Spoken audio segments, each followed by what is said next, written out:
कपूर परिवार में गरिमा नई बहू बनकर आती है। उसके ससुराल में उसका पति राजीव, ससुर राम प्रकाश, ननद राधा और देवर राज होते हैं। वो ये सोचकर बहुत खुश थी कि उसकी कोई सास नहीं है, क्योंकि उसको ऐसा लगता था कि सास आमतौर पर बहुत बुरी चीज़ होती है।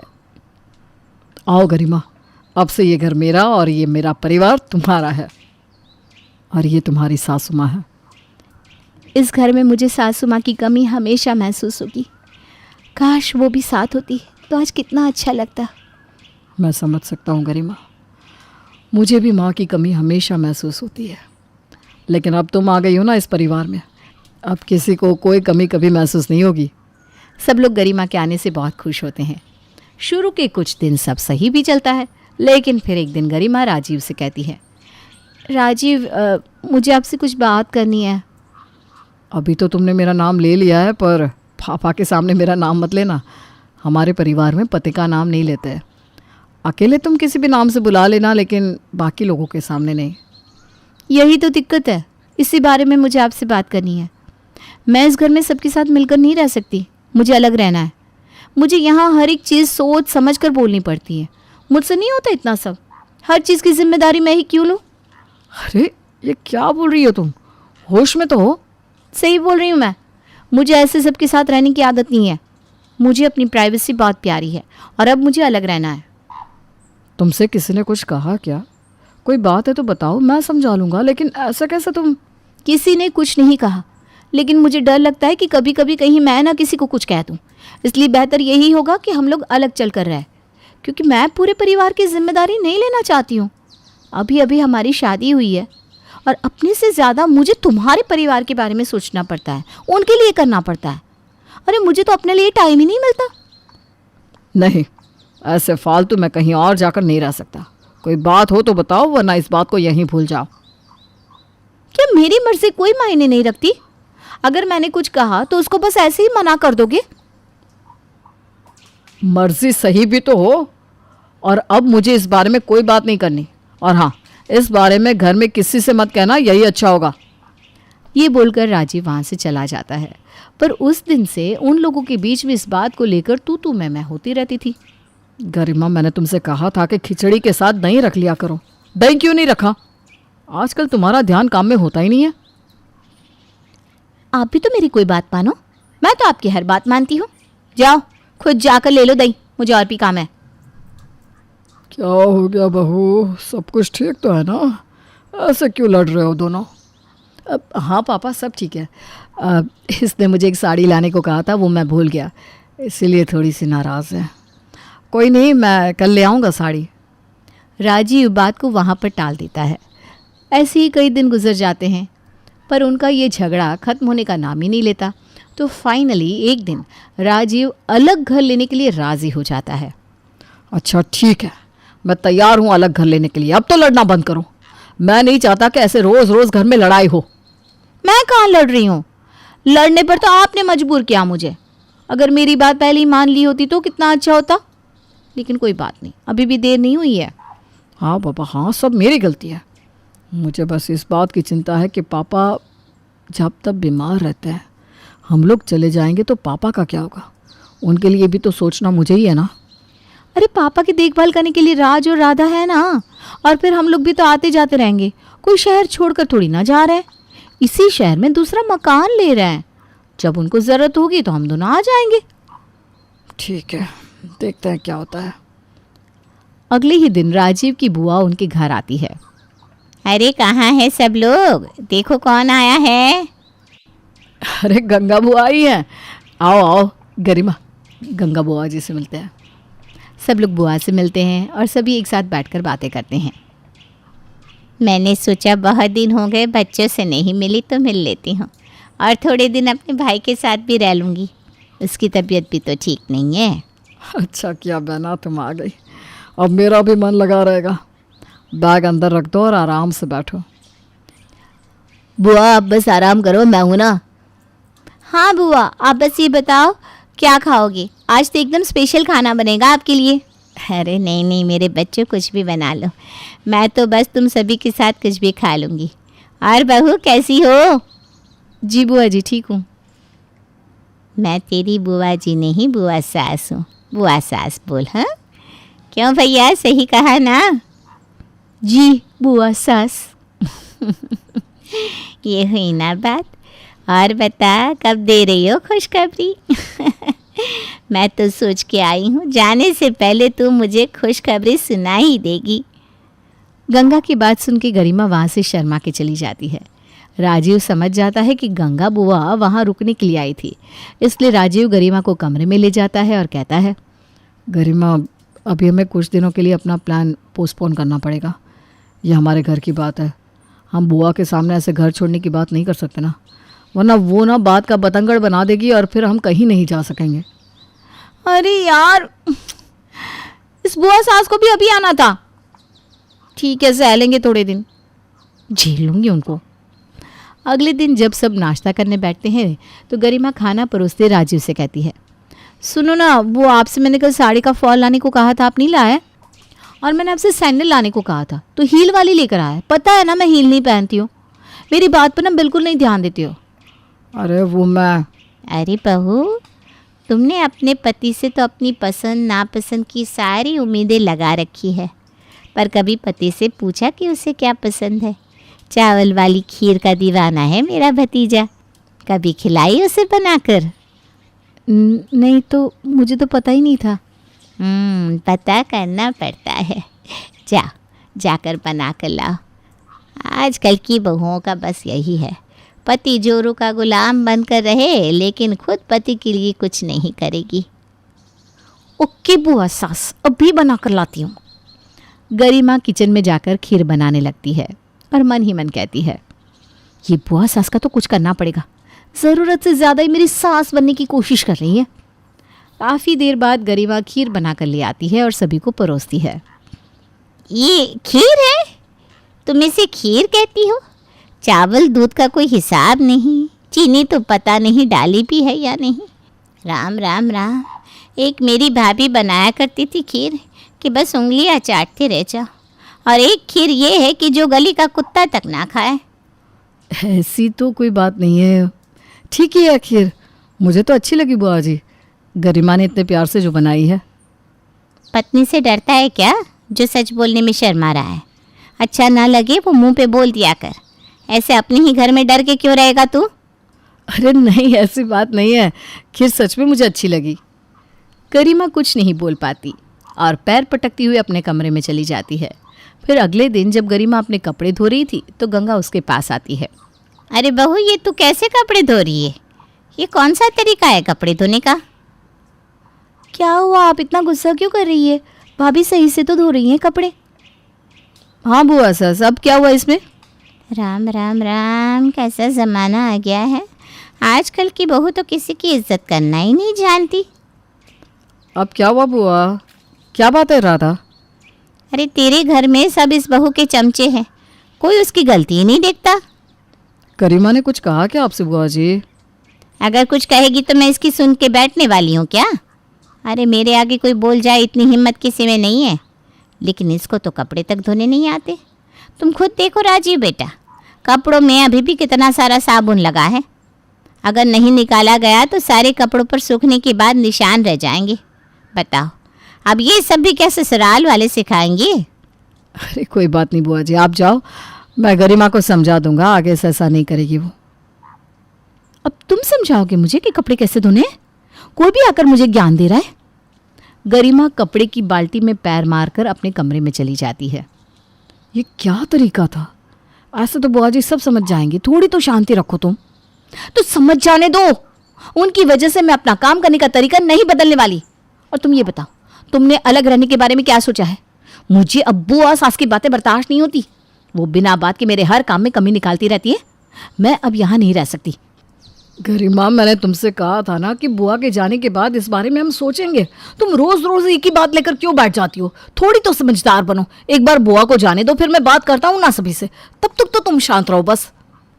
गंगा राजीव और गरिमा की घर से जाने वाली बात चुपके से सुन लेती है और राम प्रकाश के पास जाकर कहती है, अरे ओ भैया, तुमको पता है तुम्हारी बहू क्या करने वाली है? ये मैं क्या सुनकर आ रही हूँ। क्या करने वाली है? बात क्या है, साफ साफ बताओ। तुम्हारी बहू राजीव से अलग घर में रहने की बात कर रही है। तुम सारा दिन कहाँ रहते हो भैया? तुम्हारे घर में क्या चल रहा है तुमको ही खबर नहीं रहती। राजीव उसकी बात मान कैसे गया आखिर? ऐसा नहीं हो सकता गंगा, मुझे अपने बेटे पर पूरा विश्वास है। वो कभी घर से जाने के लिए सहमति नहीं होगा। अपने बीमार बाप को छोड़कर नहीं जाएगा वो। बुआ जी, ये आप क्या कह रही हो? भाभी ऐसा बिल्कुल नहीं सोचती हैं। अभी तेरी ही भाभी के मुंह से सुनकर आ रही हूँ। बुआ जी, क्या भाई ने कुछ नहीं कहा भाभी को? रोका नहीं ऐसा करने से? अरे वो राजीव तो जोरू का गुलाम है। गरिमा उसको जितना बोलती है बस उतना ही करता है, किसी की नहीं सुनने वाला वो।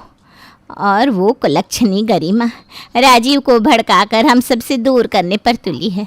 मैं तो कह रही हूँ भैया, अभी अगर कुछ ना किया ना तो ज़्यादा वक्त नहीं है ये दिन देखने में। राम प्रकाश अब गुस्से में गरिमा और राजीव को बुलाकर उनसे सारी बात पूछता है। राजीव और बहू, मैंने सुना है तुम दोनों अलग रहने का विचार कर रहे हो, क्या ये बात सच है? जी हाँ पापा, गरिमा सबके साथ कंफर्टेबल नहीं हो पा रही है, इसलिए वो अलग रहना चाहती है। अरे वाह, ये देखो, बोला हमारा लाड़ प्यार से पला हुआ बेटा बोला। अरे तुझे ये कहते शर्म नहीं आती क्या? तो ये एकदम जोरू का गुलाम ही बन गया है। देखो बुआ सास, मैंने बहुत एडजस्ट करने की ट्राई की है, लेकिन जब से आप आई है ना, मेरा जीना हराम करके रख दिया है। हर बात में रोक टोक, ये मत करो, ऐसे करो, यहाँ ये सामान रखो, यहाँ मत जाओ। तंग आ गई हूँ मैं, इसलिए अब मैं यहाँ नहीं रह सकती। मुझसे नहीं होता इतना सब कुछ। हे भगवान, मेरा तुझे काम समझाना तुझे रोक टोक लगती है? अरे तू तो बड़ों का लिहाज करना भी भूल गई। अब तेरी सबके सामने जुबान भी चलने लगी। ये होती है आजकल की बहुएं। और एक हमारा बेटा है जो हमारी बेइज्जती होते हुए भी सुन रहा है। अपने घर में लड़ाई होती देख राम प्रकाश बहुत बेबस महसूस करता है और परिवार की मर्यादा बनाए रखने के लिए वो राजीव से कहता है। ठीक है राजीव, तुमको घर से अलग रहना है तो रहो, लेकिन अभी मेरे जीते जी इस घर में रिश्तों की मर्यादा तो बनाए रखो। हाँ ठीक है पापा, जब गरिमा भी अलग रहेगी तो उसको भी समझ में आ जाएगा रिश्ते क्या होता है। और गरिमा, मुझे 1 हफ्ता लगेगा दूसरा घर ढूंढने में, तब तक तुम अकेले रहने की आदत डाल लो। हाँ डाल लूँगी, मुझे कोई दिक्कत नहीं है। कुछ दिन ऐसे ही छोटी मोटी कहासुनी चलती रहती है और राजीव के घर छोड़कर जाने में बस 2 ही दिन बचे होते हैं। तब गंगा परिवार के साथ एक अच्छा समय बिताने के लिए सबको मूवी देखने का आइडिया देती है। सब जाने के लिए तैयार होकर बाहर खड़े होते हैं। तब बुआ, मेरे पेट में दर्द हो रहा है, मैं मूवी देखने नहीं जा पाऊँगा। अरे आपने बताया नहीं, और अचानक क्या हो गया? आप ठीक तो है ना? लगता है अब मेरी सबके साथ मूवी देखने की इच्छा ही रह जाएगी। खैर बाकी सब चलो। गरिमा तुम भी चलो, राजीव तुम घर पे रहकर आराम करो। नहीं बुआ सास, मैं राजीव के साथ घर पर रहूँगी। उनकी तबीयत ठीक नहीं है तो अकेले कैसे छोड़ दूँ? आप लोग जाओ। ठीक है, जैसा तुमको सही लगे। सबकी जाते ही राजीव बिल्कुल सही होकर खड़ा हो जाता है। अरे तुम्हारे पेट में तो दर्द था ना, इतनी जल्दी कैसे सही हो गया? चलो एक बार डॉक्टर को दिखा देते हैं। नहीं, मैं जानबूझकर नहीं गया, तुमको अकेले रहना था ना। आज घर पर कोई नहीं है तो अकेले रहने की प्रैक्टिस ही कर लो। देख लो कैसा लगेगा सबके बिना, और इससे अच्छा मौका क्या ही मिलेगा तुम्हें। हाँ क्यों नहीं, ये तो बहुत अच्छा किया। आज पूरा दिन बस मैं आराम करूँगी। वो दोनों साथ में समय गुजारने लगते हैं। तभी गरिमा किचन में कुछ लेने जाती है तो अचानक राजीव की सीढ़ियों से गिरने की आवाज़ आती है। वो फौरन दौड़कर राजीव के पास जाती है। वो ज़मीन पर गिरा बुरी तरह दर्द से कराह रहा था। अरे राजीव, ये कैसे हो गया? कोई है भी नहीं घर पर, मेरी मदद करो। रुको राजीव, मैं अभी एम्बुलेंस को बुलाती हूँ। अरे भगवान, मेरी टांग टूट गई, बचाओ गरिमा, जल्दी बचाओ, एम्बुलेंस, बहुत दर्द हो रहा है, किसी को मदद के लिए बुलाओ, मैं खड़ा भी नहीं हो पा रहा हूँ। अब मैं क्या करूँ, एम्बुलेंस वाला भी जल्दी नहीं आ पाएगा। हे भगवान, मेरी मदद करो। राजीव कोशिश करो उठने की, हमें खुद ही हॉस्पिटल जाना होगा, यहाँ कोई नहीं है मदद के लिए। गरिमा की हालत राजीव को ऐसा देखकर बहुत ख़राब हो जाती है और वो बहुत घबरा जाती है। तभी उसे गंगा की आवाज़ सुनाई देती है। राजीव, हाय मेरे बच्चे को क्या हो गया? गरिमा, ये क्या हुआ राजीव को? आखिर ये सब हुआ कैसे और तुम कहाँ थी? बुआ सास जल्दी से राजीव को हॉस्पिटल ले चलो ना, वो सीढ़ियों से गिर गया। प्लीज़ बुआ सास, बाकी सब मैं बाद में बताऊंगी, अभी उनको हॉस्पिटल ले चलो, उनको बहुत दर्द हो रहा है। बहू तुम्हारी कोई मदद नहीं करेगा, अकेले ले जाओ अपने पति को। वैसे भी जब अकेले रहोगी तो सब तुमको ही देखना है। जाओ सब अपने अपने कमरे में, कोई नहीं मदद करेगा। अब रहना ही अकेले है तो सब अपने आप ही करो। प्लीज़ बुआ सास मेरी मदद कर दो, एम्बुलेंस वाले ने भी आने से मना कर दिया। प्लीज़ बुआ सास मदद करो, अगर इनको कुछ हो गया तो। नहीं नहीं नहीं, कोई तो मेरी मदद करो। राजीव मुझे माफ़ कर दो। पिताजी, मैंने अलग रहने के लिए आप लोगों को कहा, पर मुझे समझ में आ गया है कि परिवार का होना क्यों ज़रूरी है। लेकिन अभी आप लोग मेरी मदद कर दो, राजीव को बचा लो, उसको कुछ नहीं होना चाहिए। गरिमा गंगा से हेल्प के लिए मिन्नतें कर रही थी, तभी राजीव उठकर खड़ा हो जाता है और गरिमा चौंक जाती है। चौंको मत गरिमा, मैं बिल्कुल ठीक हूँ। ये तो नकली खून है। मैं तो बस ये देखना चाहता था कि अकेले रहने पर अगर कोई ऐसा हादसा हो गया तो तुम कैसे संभालोगी, क्योंकि अगर कभी ऐसा हुआ तो तुम क्या करोगी, ये देखना था मुझे। बहू, अगर आज राजीव सच में सीढ़ियों से गिरा होता तो शायद कोई अनहोनी हो सकती थी। खैर, तुम जाओ, अपना सामान बांधो और जाओ अलग रहने, हमें कोई दिक्कत नहीं है। तुम दोनों अलग जाकर रह सकते हो। चलो गरिमा, सामान पैक करो। मुझे माफ़ कर दो पापा जी, मैं समझ गई हूँ कि अकेले रहना मेरे बस की बात नहीं है। मैं अब हमेशा आप सबके साथ रहूँगी। अगर ये बात आज सच होती तो शायद मैं राजीव को हमेशा के लिए खो देती। I am really very sorry पापा जी। सुबह का भूला अगर शाम को घर आ जाए तो उसे भूला नहीं कहते। पर आप लोग इतनी जल्दी वापस कैसे आ गए? क्योंकि ये गंगा बुआ का प्लान था। वो उस दिन यूं ही नहीं आई थी, मैंने ही उन्हें बुलाया था ताकि वो तुम्हें रोकने में मेरी मदद कर सके। हाँ बहू, मुझे माफ़ कर दीजिए बुआ सास। गरिमा को अपनी गलती का एहसास है, ये जानकर सब बहुत खुश होते हैं और गंगा गरिमा को गले लगाकर माफ़ कर देती है और सब खुशी से एक साथ मिलकर रहने लगते हैं। कुशल, अब तू भी शादी कर ले बेटा। क्या मम्मी, शादी सब कुछ है, जब देखो शादी शादी करती रहती हो आप। हाँ, अभी तो तुझे हमारी बात अच्छी नहीं लगेगी, क्योंकि धुले धुलाए कपड़े मिल जाते हैं, बना हुआ खाना 3 टाइम मिल जाता है। हमारी बात क्यों पसंद आएगी तुझे? मम्मी, खाना बनाने और कपड़े धोने के लिए शादी करनी है तो मैं एक काम वाली ले आता हूँ और उससे अपना काम करवा लूंगा। काम वाली बड़ा ना काम करके निहाल कर देगी तुझे। तेरे इतने ड्रामे कोई नहीं उठा सकता। शादी के लिए चुपचाप से हाँ कर दे। ये दुनिया का नियम है, सबको शादी करनी पड़ती है और तुम्हें भी शादी करनी पड़ेगी ताकि मम्मी पापा फ्री हो जाए। थोड़ी देर के लिए पूरा माहौल शांत हो जाता है। फिर विशाल कहता है, कुछ कहोगे या नहीं? मुझे जवाब चाहिए। ठीक है, कर लूंगा शादी। ठीक है। शादी कौन सी हमें करनी है? शादी तो तुझे ही करनी है, इसलिए लड़की भी तेरे हिसाब से ही होगी। तो लड़की देखना शुरू करते हैं। तुझे जो उनमें पसंद आएगी वो हमें बता देना। बेटा, तुझे कोई पसंद है तो अभी से बता दे, हमें कोई दिक्कत नहीं है। हम उसी से शादी कर देंगे तेरी, तुझे जो पसंद होगी। ऐसा कुछ नहीं है मम्मी, मुझे इन सब में कोई दिलचस्पी नहीं है। तुम लोग जिससे पसंद करोगे मैं उसी से शादी कर लूंगा। एक बार के लिए सबको शांति हो जाती है कि कुशल ने शादी के लिए हाँ तो कह दिया। इधर विशाल और बाकी सब कुशल के लिए लड़की देखने लगते हैं। इधर कुशल को अपने फेसबुक वाली फ्रेंड से प्यार हो जाता है और वो उसे प्रपोज करता है। प्रिया, काफी वक्त से हम फ्रेंड्स हैं, पता ही नहीं चला कब मुझे तुमसे प्यार हो गया, कब तुम मुझे इतनी अच्छी लगने लगी। प्रिया, जो कि कुशल से उम्र में 5 साल छोटी थी, बच्चों की तरह खिलखिलाकर हंसने लगती है। अरे क्या हुआ, मैंने कुछ गलत कह दिया क्या? नहीं नहीं, ऐसी बात नहीं है। अभी तक तो मैं आपसे मिली भी नहीं और आपको मुझसे प्यार भी हो गया। मिली नहीं हो तो मिल लेते हैं अब। चलो बताओ कब मिलना है? मैं घर से क्या बोलकर निकलूंगी? तुम कॉलेज का बहाना करके मुझसे मिलने चली आओ। ठीक है, मुझे भी आपसे मिलना है। जरा देखो तो, इतने दिनों से मैं जिससे बात कर रही हूँ वो कैसा है? अच्छा, तो क्या तुमने मेरी तस्वीर नहीं देखी फेसबुक पर? प्रिया फिर हंसती है। अरे पागल, वैसे तो देखी हूँ, लेकिन फेसबुक पर देखने में और सामने से देखने में बहुत अंतर होता है। मुझे पता है, सब एडिट और फिल्टर लगाकर अपनी सबसे बेस्ट पिक्चर लगाते हैं फेसबुक पर। फेसबुक पर होता कुछ और है और दिखता कुछ और है।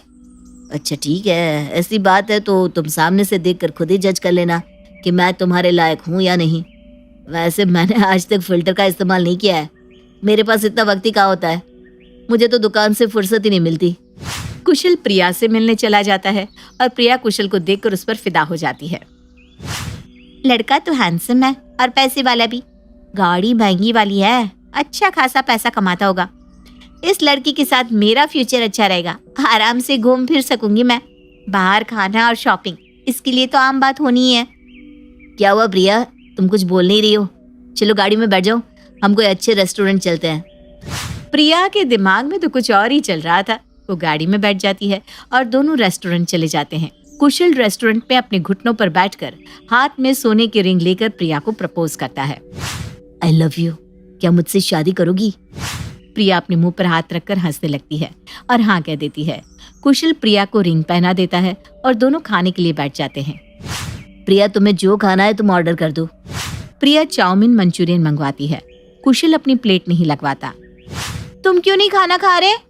अब मैं बाजार का नहीं खाता हूँ, मेरी माँ सब कुछ घर पर ही बना देती है और बाहर का खाकर मेरे पेट में तो दर्द हो जाता है।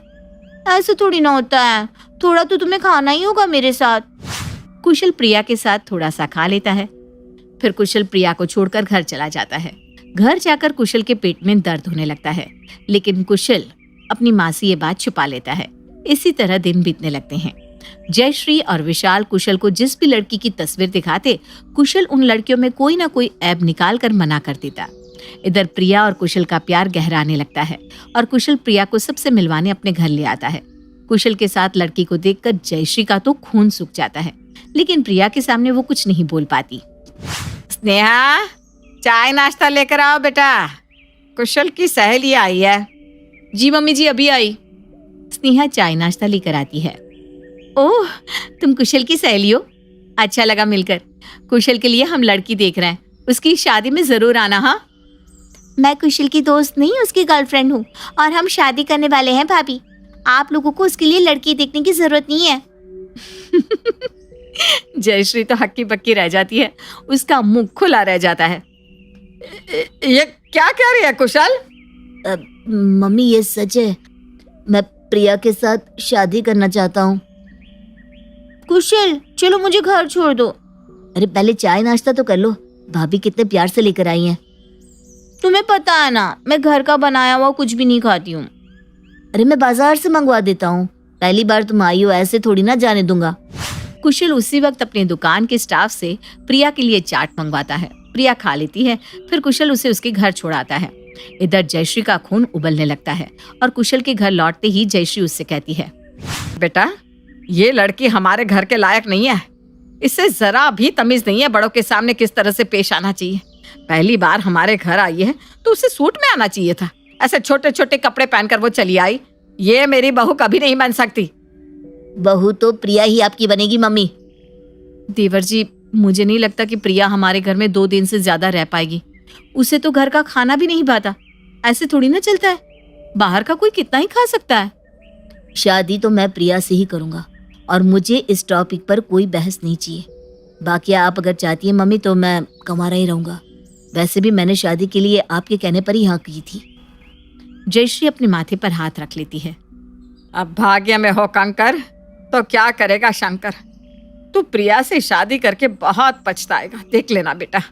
माँ की बात कड़वी है लेकिन सच है। कुशल की जिद के आगे सबको शादी के लिए हाँ करना पड़ता है। कुशल की शादी प्रिया के साथ फिक्स हो जाती है।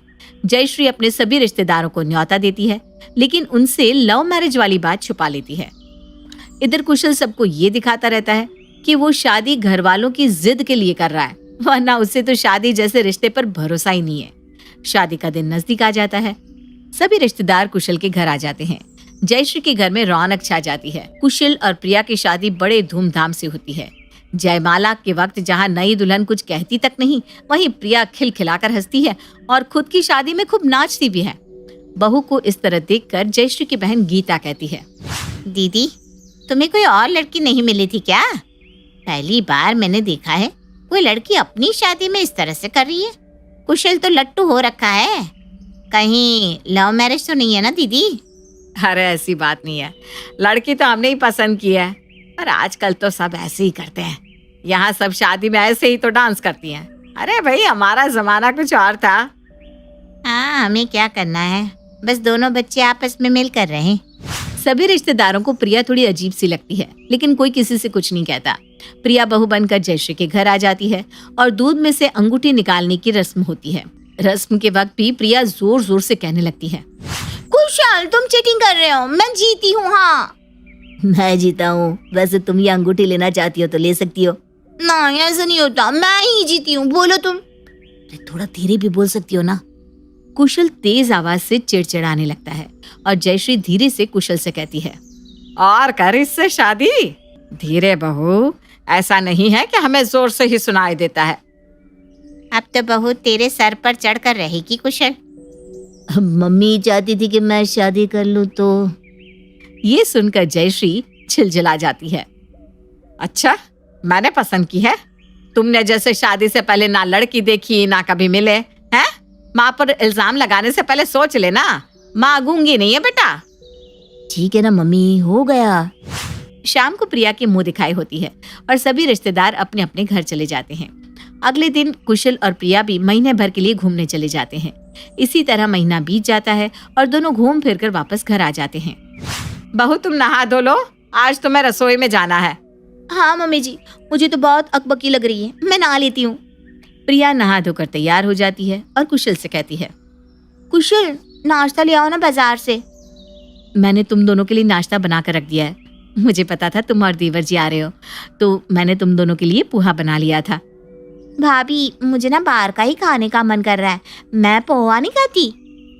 ठीक है, मैं तुम्हारे लिए चना कचौड़ी मंगवा देता हूँ। बेटा, तू तो घर का ही खाना है। इतने दिनों से बाहर का खा रहे हो ना। भूल गए क्या डॉक्टर ने क्या कहा था? मैंने तो कह दिया, बाकी तुम खाओगे तो अपनी तबीयत का सोच लेना। माँ, मैं तो पोहा ही खाऊंगा।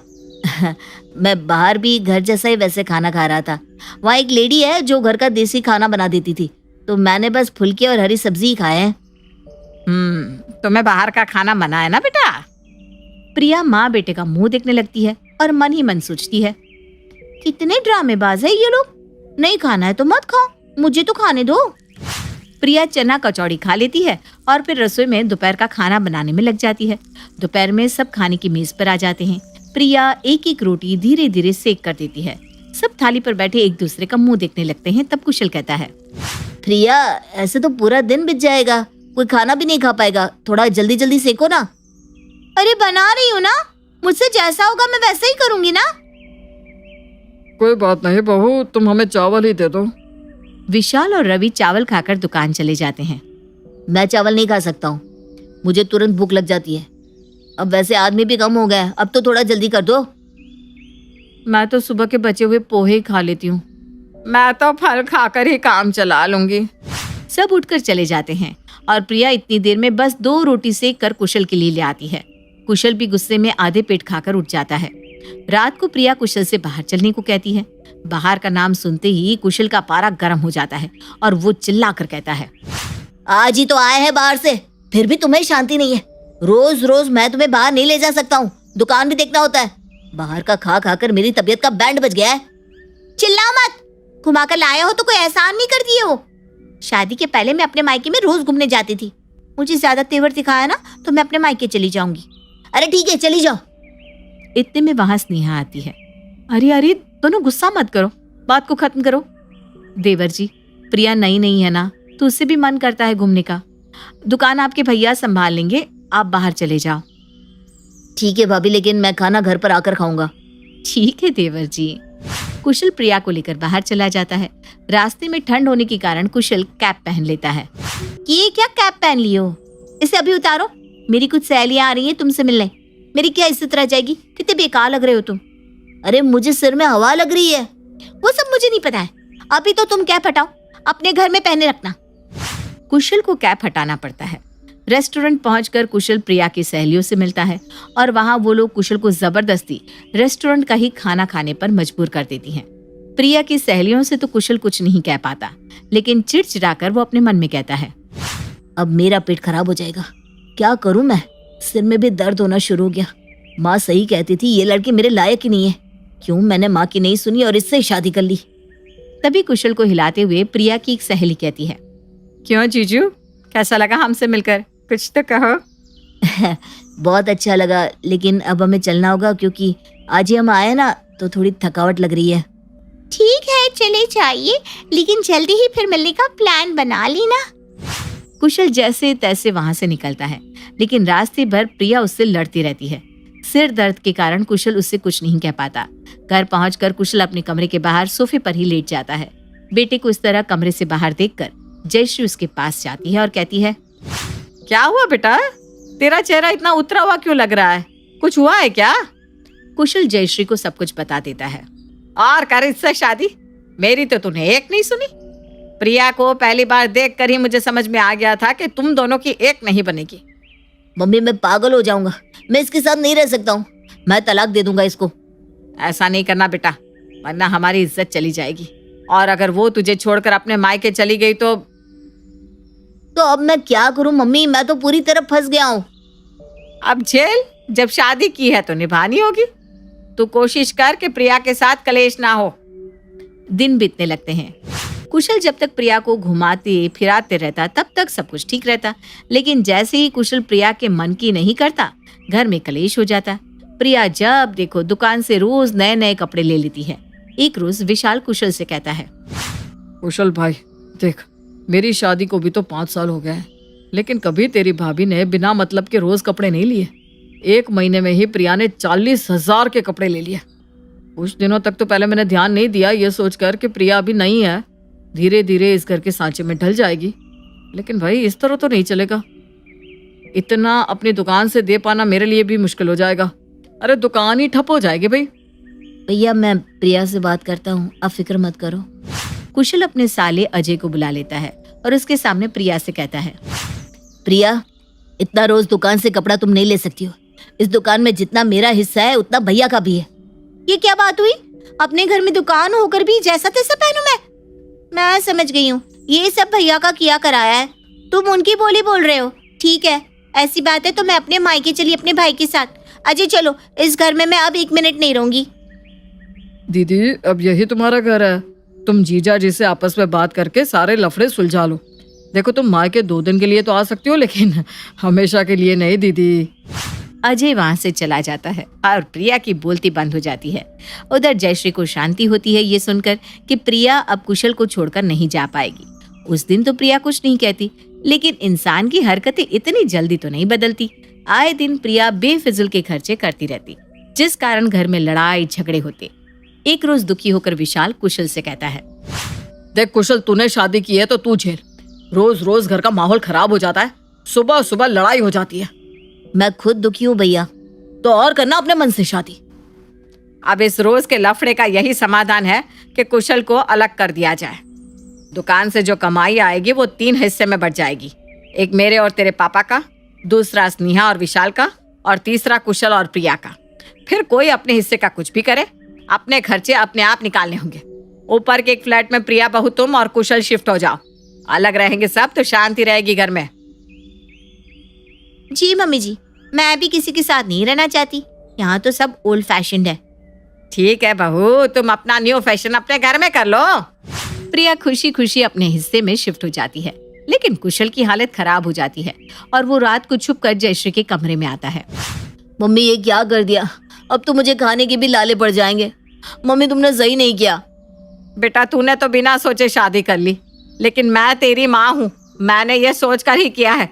जब खुद के पैसे खर्च होंगे और महीने के आखिरी दिनों में 1 रुपया भी नहीं बचेगा ना, तब ये मॉडर्न फिरंगी खुद ब खुद सुधर जाएगी। तू बस देखता जा। मम्मी तुम्हें कुछ हो जाएगा तो मेरा क्या होगा? हट पगले, मुझे कुछ नहीं होगा। और तू छुपकर यहाँ आकर खाना खा लेना, ठीक है? प्रिया अकेले अब और शेर हो जाती है। तीनों टाइम वो बाजार का ही खाती और महीने भर की पगार वो 15 दिन में ही खत्म कर देती है। 15 दिन के बाद प्रिया कुशल से पैसे मांगती है। मैं क्या करूँ, कहाँ से लाऊं पैसे? जो था यही था, अब मुझे अगले महीने पैसे मिलेंगे। तुम्हें देखकर चलाना चाहिए, मेरे पास कुछ नहीं है। अब एक दिन तो प्रिया को भूखे रहना पड़ता है और उसकी अकल ठिकाने आ जाती है। खाने को घर में कुछ भी नहीं है। मैंने कभी घर का राशन रखा ही कहाँ? मायके में भी नहीं जा सकती, भूख से जान निकल जाएगी। मम्मी जी से बात करती हूँ। प्रिया जयश्री के पास आकर कहती है, मम्मी जी, मुझे सबके साथ रहना है। मैं अब आपके हिसाब से ही रहूंगी। कम से कम मुझे भूखा तो नहीं रहना पड़ेगा। ठीक है बहू। अब प्रिया सुधर जाती है। कुशल और प्रिया पहले की तरह सबके साथ रहने लगते हैं। मिश्रा परिवार में रमा छोटी बहू बनकर आई थी। उस परिवार में उसकी सास कामिनी, पति मदन, जेठानी किरण और जेठ परम थे। मदन एक सुनार था और परम एक गवर्नमेंट ऑफिसर था। रमा को बहुत अच्छा ससुराल मिला था, इसलिए वो बहुत खुश थी। रमा, आप तुम इस घर की छोटी बहू हो, पर हम अपने घर में अपनी बहुओं को बेटियों जैसा ही मानते हैं। इसलिए तुम यहाँ बिल्कुल वैसे ही रहना जैसे अपने मायके में रहती थी। जी माँ जी। अरे इतना शर्माने की जरूरत नहीं है, इसको अपना ही घर समझो अब। हाँ रमा, माँ जी सही कह रही हैं। जिसने की शर्म उसके फूटे करम। सब लोग हंसने लगते हैं। किरण रमा को अपनी देवरानी नहीं बल्कि छोटी बहन की तरह ट्रीट किया करती थी। क्या कर रही हो रमा? सिर में बहुत दर्द हो रहा था तो सोचा चाय पी लूं, पर शक्कर नहीं मिल रही है और ना ही इलायची मिल रही है। अरे तुम्हारे सिर में दर्द हो रहा है तो तुम क्यों चाय बना रही हो? लाओ मैं बना देती हूँ, तुम जाओ आराम करो अपने कमरे में। अरे नहीं दीदी, आप बड़ी हैं, आप कैसे? वैसे भी इतना दर्द नहीं है, मैं बना लूँगी चाय, आप परेशान मत होइए। बड़ी हूँ इसलिए कह रही हूँ, जाओ जाकर बैठो आराम से, मैं चाय लाती हूँ। और वैसे भी ना बड़ों से बहस नहीं करनी चाहिए। ठीक है दीदी, जैसे आप कहो। ये कहकर रमा अपने कमरे में जाने लगती है और मन ही मन सोचती है, भगवान ऐसी जेठानी सबको दे। दीदी सच में बहुत अच्छी हैं। ज़रूर मैंने कुछ अच्छे कर्म किए होंगे जो मुझे ऐसी जेठानी मिली है। रमा बहुत मना करती है पर किरण उसकी बात नहीं मानती है और उसके लिए चाय बना देती है। क्या हुआ छोटी बहू, किस सोच में डूबी हो? नहीं कुछ नहीं माँ जी, वो मैं चाय बना रही थी तो दीदी आ गई और उन्होंने चाय बना दी। तो मुझे बस अजीब लग रहा है कि वो बड़ी हैं और उन्होंने मेरे लिए चाय बनाई। अरे इसमें कुछ अजीब लगने वाली बात नहीं है। लगता है तुम अभी तक अपनी जेठानी को पहचान नहीं पाई हो। वो ऐसी ही है, सबकी मदद करती रहती है हमेशा। जब ये शादी करके आई थी ना तो मैंने इसे एक दिन यूं ही बता दिया था कि मैं रात में दूध पीती हूँ, तो तब से ये रोज़ रात में मेरे लिए दूध लेकर आ जाती है। इसको हमेशा याद रहता है। दीदी सच में बहुत अच्छी है। हाँ वो तो है ही। एक दिन रमा और किरण शॉपिंग के लिए बाजार जाती हैं। और कुछ लेना है या घर चले? नहीं नहीं, और कुछ नहीं लेना, चलिए चलते हैं, वैसे भी काफ़ी देर हो गई है। वो लोग वहाँ से चलने ही वाली होती हैं कि तभी वहाँ कुछ दंगाई आ जाते हैं और अंधाधुंध फायरिंग करने लगते हैं। एकदम भगदड़ मच जाती है और सब चीखने लगते हैं। हे भगवान, ये कौन लोग हैं? ये सब क्या हो रहा है यहाँ? यहाँ कहीं पुलिस भी नहीं है, हमें ही कुछ करना पड़ेगा। हम क्या कर सकते हैं दीदी, इन लोगों के पास हथियार है। तुम यहाँ छिप जाओ, मेरे पास एक आइडिया है। देखो तुम बाहर मत आना, मैं करती हूँ कुछ। किरण की नज़र उस गैंग के लीडर पर पड़ती है। वो पीछे से उसकी तरफ जाती है और चुपके से उसकी बंदूक छीन लेती है और उसे धक्का देकर गिरा देती है। सब लोग अपनी बंदूक फेंक दो वरना इस खोपड़ी को उड़ा दूंगी। सुनाई नहीं दे रहा है क्या तुम लोगों को? जल्दी से बंदूक फेंको। अरे ओ पागल औरत, क्यों अपनी मौत को बुला रही है? मेरे घर वापस कर और जान बचाकर भाग जाए यहाँ से। जान तो तेरी इस वक्त खतरे में है। अगर तेरे साथियों ने बंदूक नहीं फेंकी तो तेरी खोपड़ी उड़ा दूंगी। बोल जल्दी इनको बंदूक फेंकने को। अरे ओ, मेरी खोपड़ी उड़ने का इंतजार कर रहे हो क्या? फेंको बंदूक, फेंको जल्दी तुम सब। लो मैडम जी, फेंक दी सबने गन। सब बंदूक फेंक देते हैं और फिर कामिनी बंदूक ताने हुए एक हाथ से मोबाइल निकालती है और पुलिस को बुला लेती है। आपने बहुत अच्छा और बहादुरी का काम किया है। इन लोगों की हम बहुत टाइम से तलाश कर रहे थे। इन लोगों ने पूरे इलाके में आतंक मचा कर रखा था। आज जाकर आए हैं पकड़ में। जी, ये तो मेरा फ़र्ज़ था। और आप इन लोगों को पकड़िए और देखिए किसी को चोट तो नहीं आई है ना, उसे भी अस्पताल पहुंचा दीजिएगा। हाँ हाँ ज़रूर। वैसे आपका नाम क्या है? हम आपको सरकार से इनाम दिलवाएंगे। आपने बहुत बहादुरी का काम जो किया है। मेरा नाम किरण है और मैंने ये काम इनाम के लिए नहीं किया, ये तो मेरा फ़र्ज़ था। किरण दीदी जिंदाबाद, किरण दीदी जिंदाबाद। अरे अरे, आप लोग क्या कर रहे हैं? मैंने ऐसा कुछ नहीं किया है। आपने दंगाइयों को पकड़वा दिया और कह रही हैं कि कुछ नहीं किया। मैं तो कहूँगी किरण दीदी जिंदाबाद, आप तो फिल्म वाली हीरो बन गई। वहाँ मीडिया भी आ जाती है और ये एक न्यूज़ बन जाती है। और फिर वो लोग घर पहुँचते हैं तो रमा इसके बारे में सबको बताती है। सब किरण की बहुत तारीफ करते हैं। बहू हमारी रजनीकांत, बहू हो तो ऐसी। बिल्कुल सही कहा माँ जी आपने, मेरी जिठानी नंबर 1। ऊपर वाले ने तो मुझे बहुत कमाल की पत्नी दे दी। कभी रास्ते में गुंडे मिल जाए तो मुझे इसको नहीं बचाना पड़ेगा, उल्टा ये मुझे बचा लेगी। चलो अच्छा है, अब मोहल्ले में सब किरण से डर कर रहेंगे। सब लोग हंसने लगते हैं। किरण आसपास के एरिया में बहुत फेमस हो गई थी। एक दिन जब वो किसी काम से बाहर निकलती है तो बहुत देर तक वापस नहीं आती। सबको उसकी चिंता हो जाती है। अरे किरण कहाँ रह गई? उसका फ़ोन भी घर पर है, ऐसे तो कहीं नहीं जाती वो। तुम्हें पता है कि रमा कहाँ गई है किरण? हाँ, बाजार का बोल कर गई थी दीदी, पता नहीं इतनी देर कहाँ लग गई।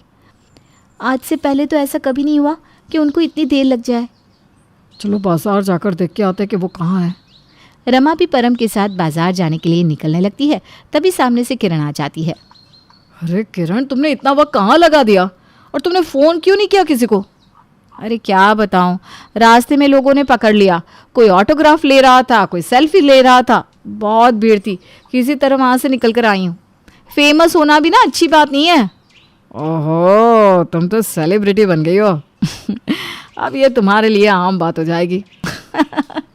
हाँ वो तो है, लेकिन इस वजह से बाकी सब तो परेशान हो गए ना। अरे कोई नहीं, तुम घर आ गई, अब सब ठीक है। फिर वो लोग अपने काम में लग जाते हैं। रात होती है, किरण सोने चली जाती है। अरे रमा, किरण कहाँ है? वो तो सोने चली गई। क्यों, क्या हुआ? कुछ काम था क्या आपको? मुझे बता दो, मैं कर देती हूँ। इतने सालों में आज पहली बार ऐसा हुआ कि मुझे दूध दिए बिना सोने चली गई। शायद कुछ ज़्यादा ही थक गई होगी। चलो कोई बात नहीं।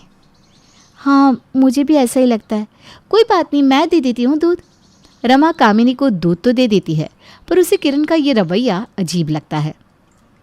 दीदी क्या सच में इतना थक गई, या फिर कोई और बात है? ऐसे ही अगले दिन जब रमा काम में मदद मांगती है, दीदी ज़रा आप ये सब्ज़ी देख लेना, मैं छत पे कपड़े डाल कर आती हूँ। अपना काम खुद करो रमा, मुझसे मत कहो। और मैं तुम्हारी काम वाली तो नहीं हूँ ना। ये कहकर किरण फ़ोन चलाते हुए अपने कमरे में चली जाती है। ये दीदी को क्या हो गया? रात में माँ जी को दूध नहीं दिया और अब मदद करने से मना कर रही है। बल्कि दीदी तो खुद हाथ से लेकर काम कर देती थी। लगता है कुछ गड़बड़ है, मुझे पता लगाना पड़ेगा। इसी दौरान उनके पड़ोस में एक कपल रहने आया जो किसी से ज़्यादा बात नहीं करता था, पर किरण उनसे बहुत घुल मिल गई थी। रमा, मैं ज़रा बाहर जा रही हूँ, आने में देर हो जाएगी। दीदी बाजार जा रहे हो तो सब्जियां लेते आना, ख़त्म हो रही है।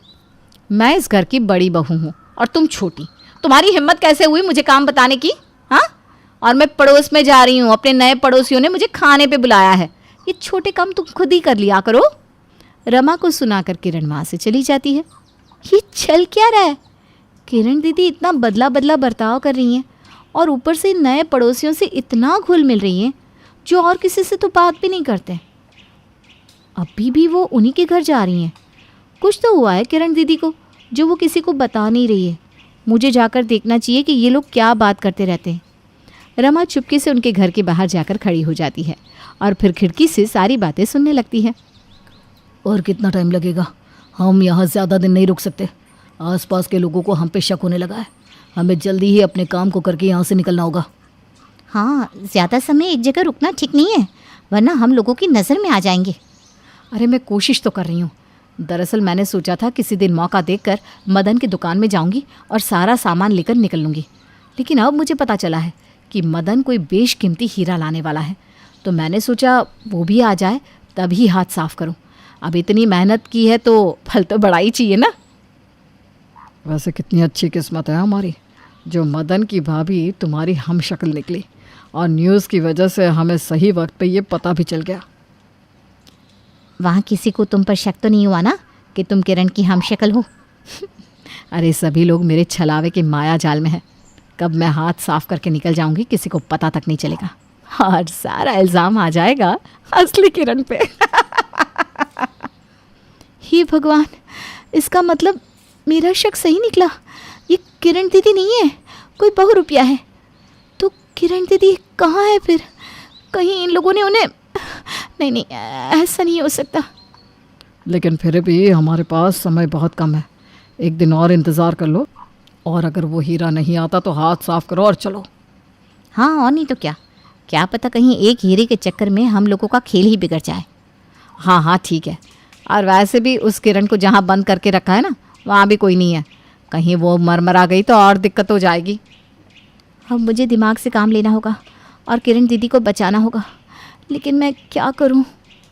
तभी वो बहुरूपिया वहाँ से उठकर चल देती है तो रमा भी फ़ौरन भागकर घर पहुँचती है।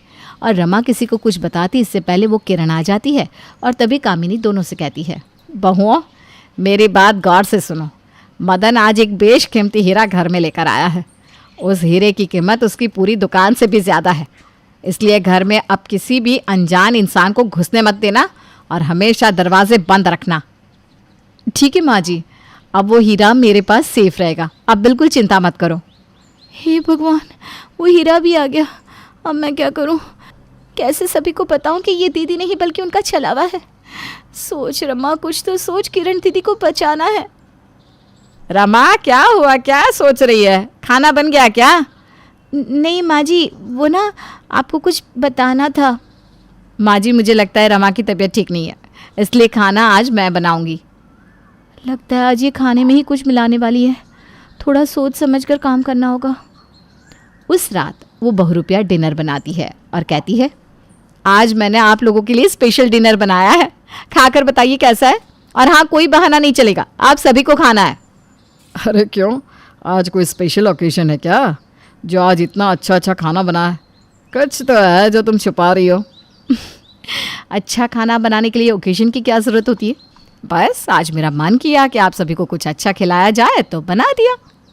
अरे बहू, ये तो ऐसे ही बोलता है, तू हमें खाना खिला। वैसे खाने की खुशबू तो बहुत अच्छी आ रही है। ला ला जल्दी दे बहू।